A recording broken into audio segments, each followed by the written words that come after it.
नमस्कार दोस्तों। एक बार फिर एक नए उपविषय के साथ आप सबके समक्ष उपस्थित हूं और ये आज का जो उपविषय है वो बहुत महत्वपूर्ण है।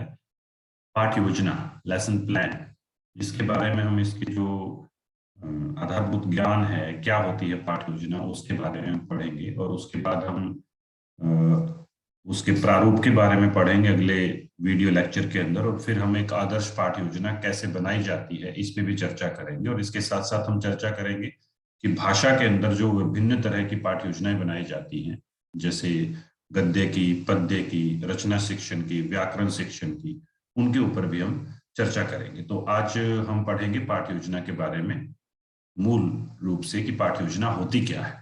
तो इस वीडियो लेक्चर के मैंने कुछ ऑब्जेक्टिव्स डिसाइड किए हैं कि अगर ये वीडियो हम ध्यान से देखेंगे और सुनेंगे तो हमें कुछ चीजें समझ आएंगी। आप पाठ योजना को परिभाषित कर पाएंगे कि पाठ योजना होती क्या है। उसके बाद आप उसकी आवश्यकता और महत्व को भी व्याख्यायित कर सकेंगे कि इसकी नीड एंड इम्पोर्टेंस क्या है। उसके बाद उसकी विशेषताएं क्या है, एक अच्छी पाठ योजना किसे कहा जाता है या कौन सी होती है, इसके बारे में भी आप बता सकेंगे। और लास्ट में जो टीचिंग पॉइंट मैंने डाला है वो है प्रिंसिपल्स ऑफ लेसन प्लानिंग, कि हम जब एक पाठ योजना बनाते हैं तो हमें कौन कौन से सिद्धांतों का पालन करना चाहिए, किन किन सिद्धांतों की अनुपालना हमें करनी चाहिए। प्रारंभ करते हैं। सबसे पहले मीनिंग ऑफ लेसन प्लान, पाठ योजना का अर्थ क्या है। Lesson plan is a teachers guide for facilitating A lesson. सीधा सा इन्होंने पहली पंक्ति में ये क्लियर कर दिया है कि ये अध्यापक के लिए एक मार्गदर्शिका है या मार्गदर्शन का कार्य करता है पाठ योजना, जो अध्यापक को फैसिलिटेट करता है, सुविधाएं पहुंचाता है किसमें, एक पाठ को पढ़ाने में। It typically includes the goals. आप कुछ ब्रैकेट्स में मैंने चीजें लिखी है इसके अंदर। इसके अंदर क्या क्या इंक्लूड होता है। गोल्स, गोल्स मतलब जो लक्ष्य है। और लक्ष्य क्या है कक्षा के अंदर, what student need to learn, छात्रों को क्या सिखाना है। दूसरा, how the goal will be achieved, the method of delivery and procedure, कि ये जो लक्ष्य है इनको प्राप्त कैसे किया जाएगा, उसकी तकनीक क्या होगी, विधि क्या होगी। And a way to measure how well the goal was reached, और ये जांचना कि जो लक्ष्य है वो किस हद तक हमने प्राप्त कर लिए। उसके लिए हम जो हमारे इवेल्युएशन टेक्निक्स होती हैं आमतौर पर, जिसको हम कहते हैं होमवर्क, असाइनमेंट और testing. This plan is a teachers objective for what students should accomplish and how they will learn the material. ये योजना जो होती है शिक्षक का एक उद्देश्य होता है कि हम जो मटेरियल बच्चे को पढ़ा रहे हैं उसने वो कहाँ तक सीखा और किस तरह से वो सीखेंगे। तीन चीजें बेसिकली मैं फिर इसमें रिपीट कर दूं। What student need to learn, the method of delivery and procedure, usually the homework, assignment और टेस्टिंग, जिसको हम कहते हैं इवेल्युएशन टेक्निक्स।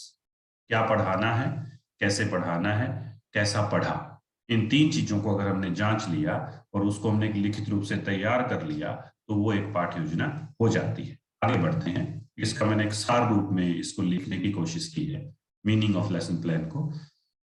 कक्षा में जाने से पूर्व अध्यापक द्वारा पढ़ाए जाने वाले पाठ के शिक्षण लक्ष्यों को निश्चित करना।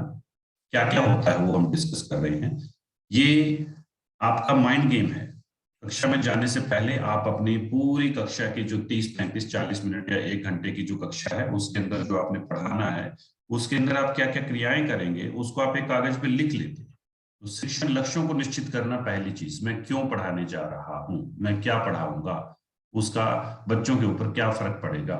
लक्ष्यों की प्राप्ति के लिए पाठ्य वस्तु के तथ्यों को व्यवस्थित करना, जो कंटेंट, जो पाठ मैं पढ़ाने जा रहा हूं उसका सीक्वेंस क्या रहेगा।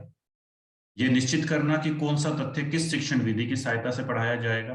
अब कौन से टीचिंग पॉइंट में मैं लेक्चर मेथड का उपयोग करूंगा, कौन से टीचिंग पॉइंट में मैं एग्जाम्पलिंग की सहायता से पढ़ाऊंगा, कौन से टीचिंग पॉइंट पर मैं इंडक्टिव डिडक्टिव का प्रयोग करूंगा। ये वाली जो चीजें हैं वो किस किस स्टेप के ऊपर, कौन से टीचिंग पॉइंट के ऊपर आप कौन से मेथड का उपयोग कर रहे हैं, ये इसका अगला वो होता है।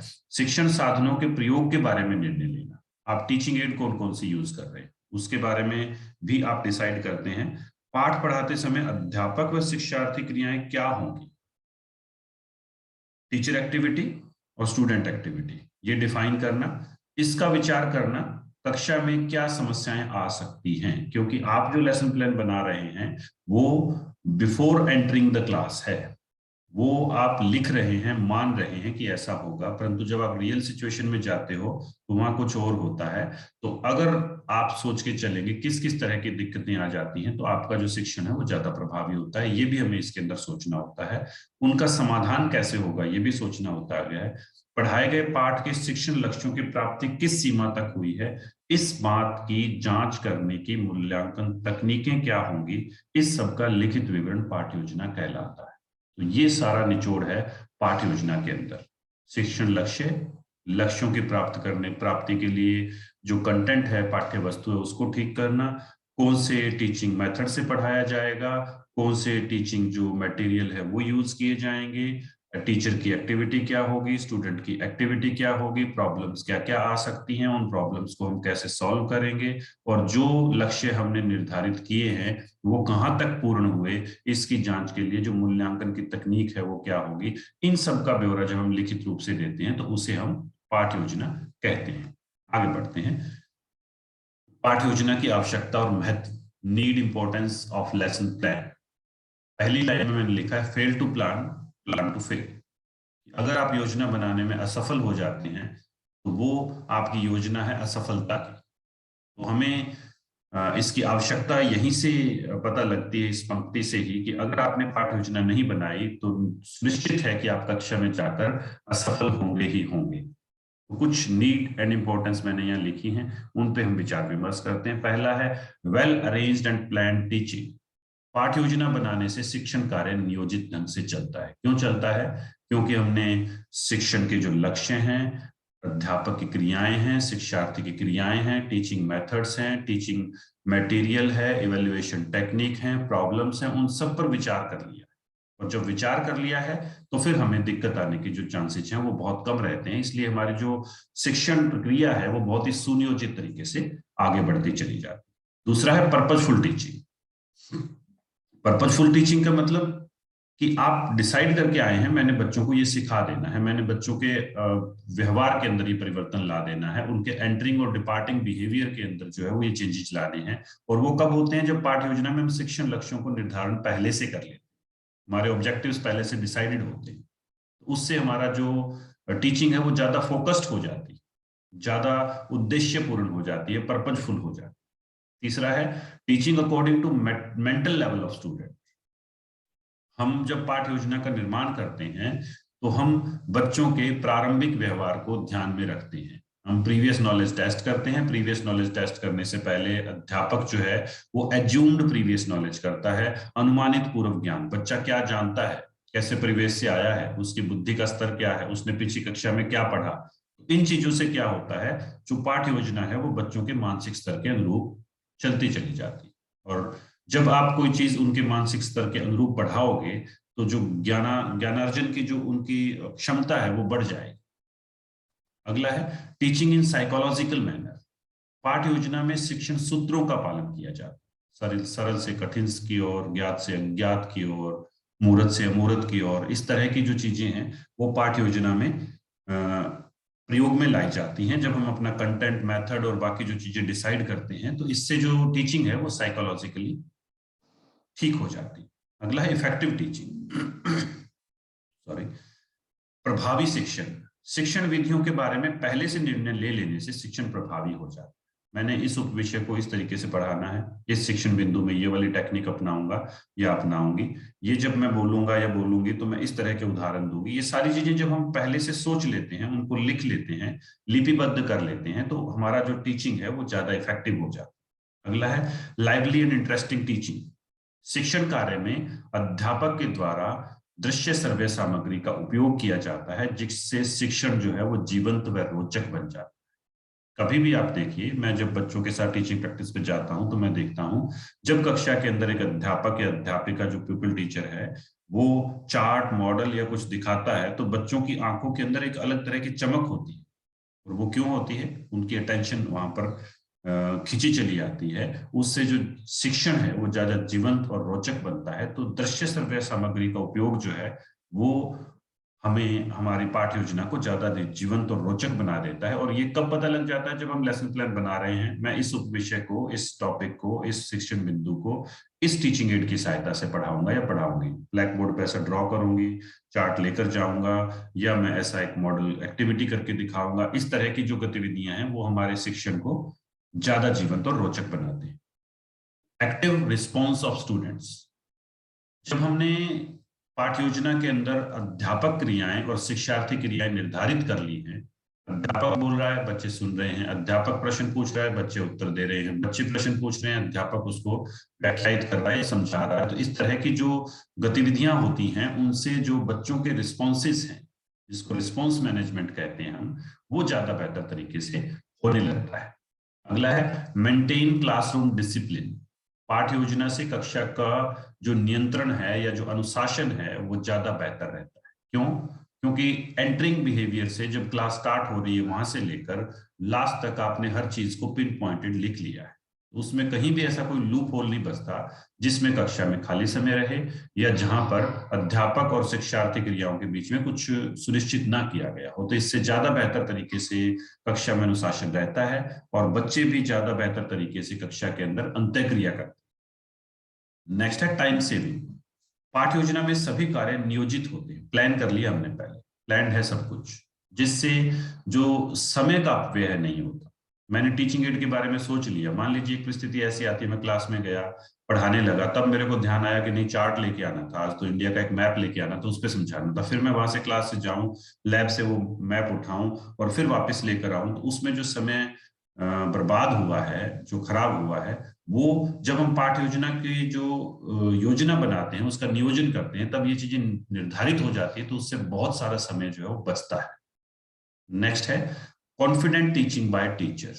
अध्यापक पाठ्य योजना को लिखते समय जब मानसिक प्रक्रिया उसमें कर लेता है, मानसिक रूप से उस पूरी पाठ्य योजना में से गुजर जाता है, तो उसका जो आत्मविश्वास है वो कक्षा में एक अलग ही तरह का हो। आप कुछ पढ़कर नहीं गए, आपने कुछ योजना नहीं बनाई, आपने कुछ लिपिबद्ध नहीं किया पाठ के बारे में, तो आपके शिक्षण के अंदर फंबल देखने को मिल सकते हैं। और दूसरी तरफ अगर आपने उसको प्रभावी तरीके से लिखा है, नोट डाउन किया है और उसमें सारी चीजें क्लैरिफाई करी हैं, तो आपके पढ़ाने का जो कॉन्फिडेंस का लेवल है वो अलग होगा। नेक्स्ट है helpful in evaluation of teaching. शिक्षण के मूल्यांकन में सहायक। पाठ्य योजना में अंत में हम जो लक्ष्य हमने निर्धारित किए हैं उनको कैसे जांचा जाएगा, उसके लिए जो मूल्यांकन तकनीक है उसके बारे में, मापन की जो तकनीक है, मूल्यांकन करने की जो तकनीक है, आप ओरल मेथड से पूछेंगे, क्वेश्चन आंसर करेंगे, लिखवा कर देखेंगे, आप बच्चे से कोई डेमोन्स्ट्रेट करवाएंगे, इस तरह की जो चीजें हैं उसके ऊपर हम पहले से ही विचार विमर्श कर चुके होते हैं पाठ्य योजना बनाते समय, और उससे हमारा जो इवेल्युएशन टेक्निक है वो ज्यादा बेहतर हो जाता है। ये थी कुछ आवश्यकताएं और महत्व। अब हम बात करते हैं पाठ्य योजना की विशेषताएं। एक अच्छी पाठ्य योजना इसे कहा जा सकता है, क्योंकि हमने अच्छी पाठ्य योजना बनाना सीखना है। और अच्छी पाठ्य योजना बनने का मतलब है कि अच्छा आप पढ़ा पाए। कुछ विशेषताएं लिखी गई हैं। पहली चीज, it should be in written form. पाठ्य योजना हमेशा लिखित रूप से तैयार की जानी चाहिए। आपने किताब खोली, आंखों से उसको पढ़ा, थोड़ा सा सोचा ऐसे ऐसे करूंगा, वैसी पाठ्य योजना नहीं होनी चाहिए। हमेशा रिटन फॉर्म में तैयार करें। दूसरा, it should be based on previous knowledge of students. पाठ्य योजना हमेशा सदैव क्या होनी चाहिए? बच्चों के पूर्व ज्ञान पर आधारित होनी चाहिए, क्योंकि हम उनके पूर्व ज्ञान को आगे बढ़ाते हुए नवीन ज्ञान से हमने जोड़ना है। और जितनी ज्यादा आपकी पाठ्य योजना जो है उनके पूर्व ज्ञान पर आधारित होगी, बच्चे आपके साथ उतने ही ज्यादा कनेक्ट हो पाएंगे, उतने ही ज्यादा जुड़ पाएंगे। तीसरा, AIIMS of lesson plan should B clear. पाठ्य योजना के लक्ष्य जो हैं वो स्पष्ट होने चाहिए। क्यों पढ़ाया जा रहा है, इस टीचिंग पॉइंट में बच्चा क्या सीख जाएगा, इसमें वो क्या करने लग जाएगा, ये वाली जो चीजें हैं ये स्पष्ट होनी चाहिए। अगला है subject matter should be arranged in rational sequence.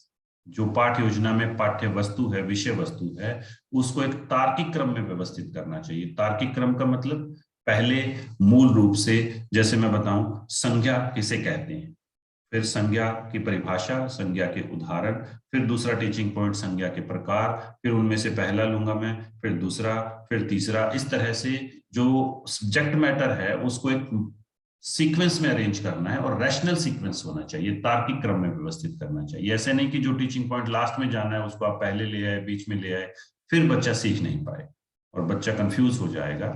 इस तरह की दिक्कतें या गलतियां हमें नहीं करनी चाहिए। अगला है teaching method and teaching ads for each teaching point must be clear. शिक्षण बिंदु, एक उपविषय के अंदर कई शिक्षण बिंदु होते हैं। जैसे मैंने अभी संज्ञा को लिया, संज्ञा की परिभाषा, संज्ञा के प्रकार, फिर व्यक्तिवाचक, जातिवाचक, भाववाचक, इस तरह से 5 मैंने शिक्षण बिंदु इसके अंदर बना लिए। तो ये 5 शिक्षण बिंदु जब मैं पढ़ा रहा हूं तो कौन से शिक्षण बिंदु को किस विधि से पढ़ाऊंगा, टीचिंग मेथड कौन सा रहेगा और टीचिंग एड क्या रहेगा। ब्लैक बोर्ड का यूज होना है, चार्ट का यूज होना है, मॉडल का यूज होना है, या कुछ और तरीका आप अपनाओगे, वो चीजें स्पष्ट होनी चाहिए पाठ्य योजना के अंदर। अगला है teacher activities and student activities on every step must be clear. प्रत्येक पद पर, प्रत्येक स्थान पर, प्रत्येक शिक्षण बिंदु के अंदर अध्यापक क्रियाएं और शिक्षार्थी क्रियाएं क्या होंगी वो स्पष्ट होना चाहिए। जैसे मैंने बताया, कॉलम बनाते हैं हम, teacher activity, student activity. Teacher कक्षा में व्याख्यान दे रहा है, बच्चे ध्यानपूर्वक सुन रहे हैं। टीचर श्यामपट पर कुछ लिख रहा है, बच्चे आवश्यक बिंदु जो है वो अपनी कॉपी में नोट कर रहे हैं। टीचर बच्चों से प्रश्न पूछ रहा है, बच्चे उत्तर दे रहे हैं। इस तरह की जो भी एक्टिविटीज हैं दोनों तरफ की, वो उसके अंदर स्पष्ट रूप से लिखी होनी चाहिए। नेक्स्ट है evaluation tools techniques must be clear for evaluating learning material. पाठ्य योजना में यह स्पष्ट होना चाहिए कि सीखे गए ज्ञान का मापन कैसे होगा। लिखवा के देखेंगे, पढ़वा के देखेंगे, मौखिक तौर पे प्रश्न पूछेंगे, कुछ आप उनसे मंचन करवाएंगे, कुछ आप उनसे डेमोन्स्ट्रेशन करवाएंगे। कौन सी टेक्निक आप यूज कर रहे हैं वो स्पष्ट होनी चाहिए, तभी आपकी पाठ्य योजना एक प्रभावी पाठ्य योजना कहलाएगी। नेक्स्ट है how students will use the knowledge taught in the classroom should be clear in the lesson plan.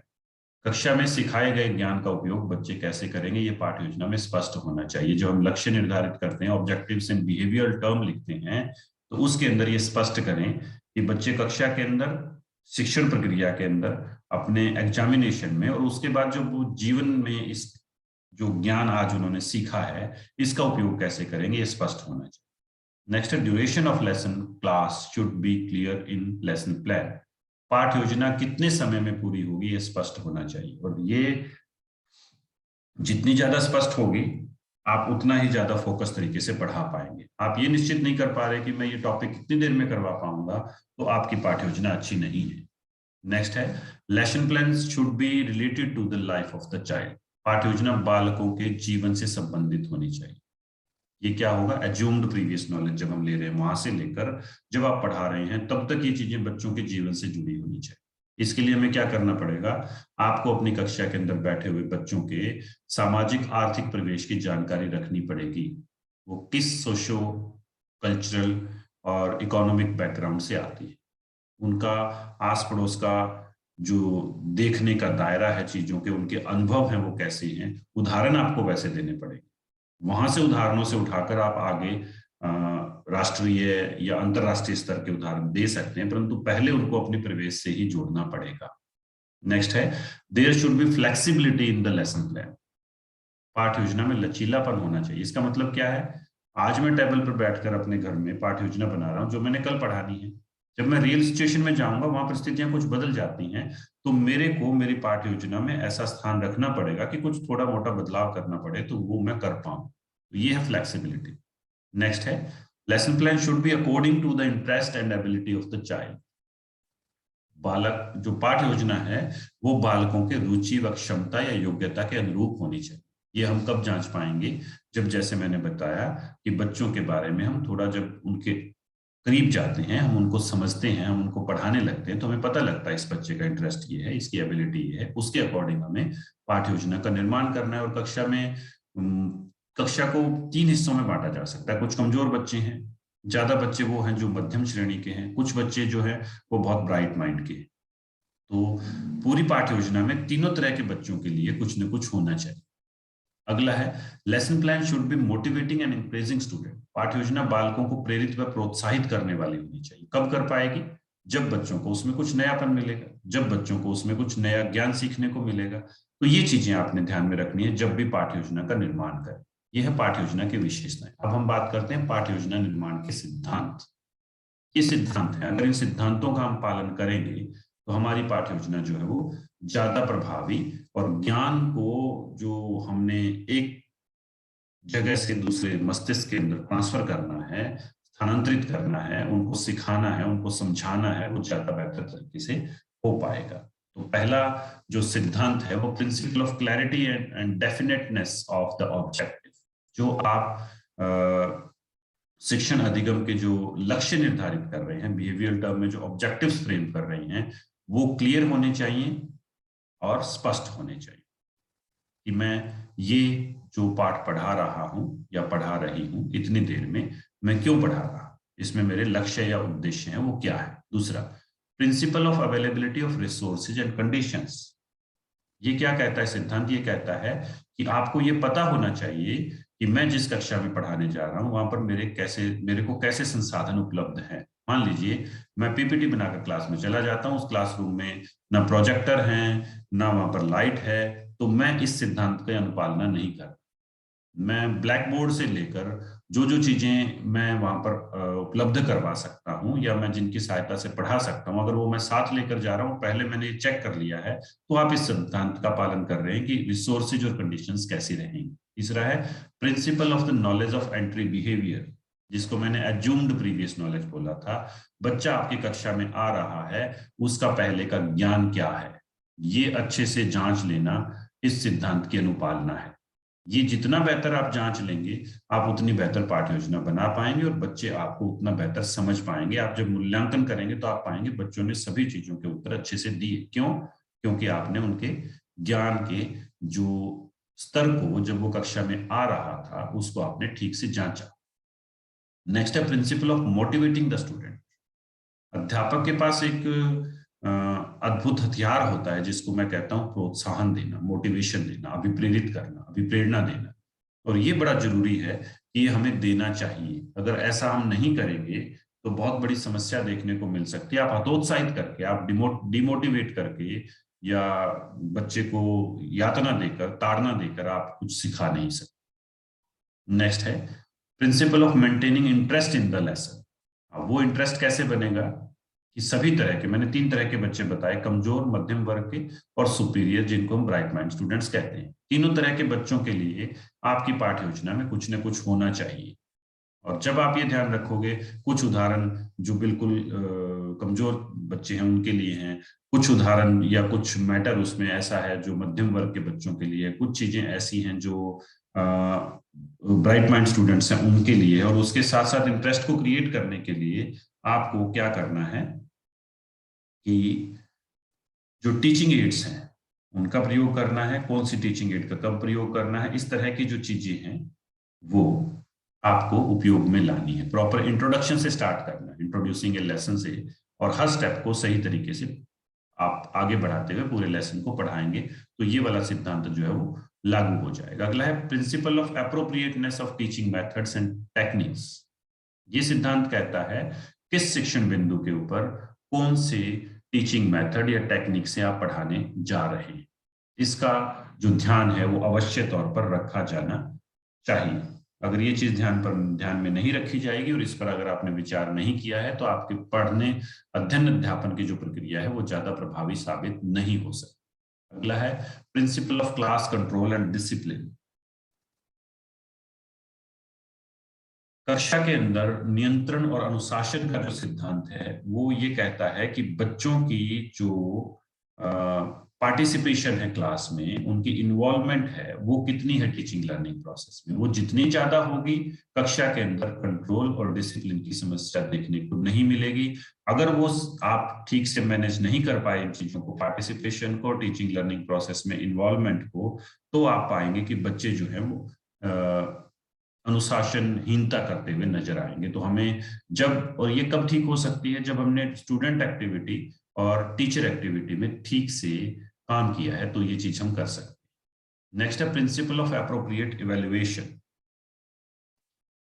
कि जो बच्चा है उसका इवैल्यूएशन आपने कैसे करना है। इसको अगर आपने ठीक से सोचा है कि कौन सी तकनीक है आप बच्चे का ओरल इवेल्युएशन करेंगे, आप रिटन इवेल्युएशन करवाएंगे, आप कोई परफॉर्म करवा के दिखा रहे हैं, आप उसको होमवर्क दे रहे हैं, आप उसको प्रोजेक्ट दे रहे हैं कलेक्शन के लिए, इस तरह की जो चीजें हैं ये इस सिद्धांत के अंतर्गत आती हैं कि हमें इस पे सोच लेना चाहिए कि हम किस तरह से इवेल्युएशन या मूल्यांकन प्रक्रिया को पूर्ण करेंगे।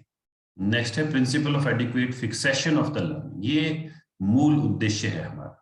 कक्षा में आपने बता दिया, बच्चे ने सुन लिया, उस समय उत्तर दे दिया, बाद में वो भूल गया तो फायदा नहीं। पेपर में लिखा उसके बाद भूल गया तो भी फायदा नहीं। आपने जो ज्ञान दिया है, अधिगम करवाया है, वो फिक्स हो जाना चाहिए दिमाग में। तो इसके लिए आपने क्या करना है ये निश्चित करना है। रिव्यू कक्षा में या एक शिक्षण बिंदु पढ़ा देने के बाद आप फिर बताइए हमने ये पढ़ा, ये ऐसे ऐसे होता है। रिकैपिचुलेशन, फिर से आप उनसे मूल्यांकन प्रश्न पूछ के कर सकते हैं, आप उनसे ड्रिल करवा सकते हैं, आप उनको होमवर्क दे सकते हैं, आप उनको असाइनमेंट्स दे सकते हैं, आप उनसे टेस्ट ऑर्गेनाइज कर सकते हैं। वो आपने डिसाइड करना है इस सिद्धांत के तहत कि कौन सी तकनीक से मैं इस ज्ञान जो मैंने उनको सिखाया है उसको मैं उनके दिमाग में फिक्स कर दूं। नेक्स्ट है प्रिंसिपल ऑफ फ्लेक्सिबिलिटी, जो मैंने पहले बताया था, लोचशीलता का सिद्धांत, जिसके तहत पाठ योजना में अगर कोई बदलाव करना है तो वो हम कर सके। नेक्स्ट है principle of mastery over subject matter and related activities, कि जो हमारा सब्जेक्ट मैटर है या जो गतिविधियां हैं जो हमने कक्षा में करवानी है या जो सब्जेक्ट मैटर हमने पढ़ाना है वो उस पर हमारी मास्टरी होनी चाहिए, उसमें हम दक्ष हों। और ये कब हो पाएगा? जब आपने उस पाठ को कक्षा में जाने से पहले 2-3-4 बार खुद पढ़ा है, उसमें आने वाले दिक्कतों को पहले बाहर कक्षा में जाने से पहले ही घर पर या आप अपने स्टाफ रूम में बैठे हैं या आप अपने कैबिन में बैठे हैं वहां उनको हल कीजिए और तभी वो मास्टरी आ पाएगी। कोई भी अध्यापक ऐसा मत सोचे कि ये तो मैं पिछले 10 सालों से पढ़ा रहा हूं, अब मेरे को ये लेसन प्लान में ये सब्जेक्ट मैटर देखने की क्या जरूरत है। अगर ऐसा आप सोचते हैं तो ये दिक्कत आएगी और ये सिद्धांत जो है वो वहां पर क्रॉस हो जाता है, कट जाता है। बार बार आपको पढ़ना पड़ेगा, नई चीजें आपको उसमें सुमेलित करनी पड़ेंगी और फिर उनके द्वारा जो गतिविधियां करनी है उन पर योजना बनानी। नेक्स्ट है principle of active participation of the student, कि जो बच्चे हैं उनको हमने एक्टिवली पार्टिसिपेट करवाना है टीचिंग लर्निंग प्रोसेस के अंदर। और एक्टिव पार्टिसिपेशन के लिए आपको योजनाएं बनानी पड़ेंगी कि बच्चों को इन्वॉल्व कैसे करना है। जैसे हमने स्किल ऑफ स्टिमुलस वेरिएशन जो पढ़ा था, वो वाली चीजें हमें यहाँ पर लागू करनी है। कुछ गतिविधियां ऐसी रखनी है जिनमें बच्चों को हम इन्वॉल्व करें। और लास्ट है principle of providing feedback and reinforcement, प्रतिपुष्टि और जो प्रतिबलन है, रीइंफोर्समेंट है, वो प्रदान करने का सिद्धांत है। समय समय पर बच्चों को पॉजिटिव और नेगेटिव रीइंफोर्समेंट मिलती रहनी चाहिए। पॉजिटिव वो ठीक काम करने पर उसको हमने ज्यादा स्थायी बनाना है और नेगेटिव वो जहां पर बच्चा कुछ गलत कर रहा है तो उसको हमने क्या करना है, रोकना है। ये था हमारा टॉपिक पाठ्य योजना के बारे में। अगले उसमें लेसन प्लान में हम मिलेंगे पाठ्य योजना के प्रारूप के बारे में, फॉर्मेट ऑफ लेसन प्लान। तो ये जो उपविषय है ये बहुत महत्वपूर्ण है शिक्षा की दृष्टिकोण से भी, और उसके साथ साथ अगर लाइफ लॉन्ग आप अगर इसको सीखना चाहते हैं तो भी जरूरी है। जुड़े रहिए, पढ़ते रहिए। अगले वीडियो के साथ फिर मिलते हैं। धन्यवाद।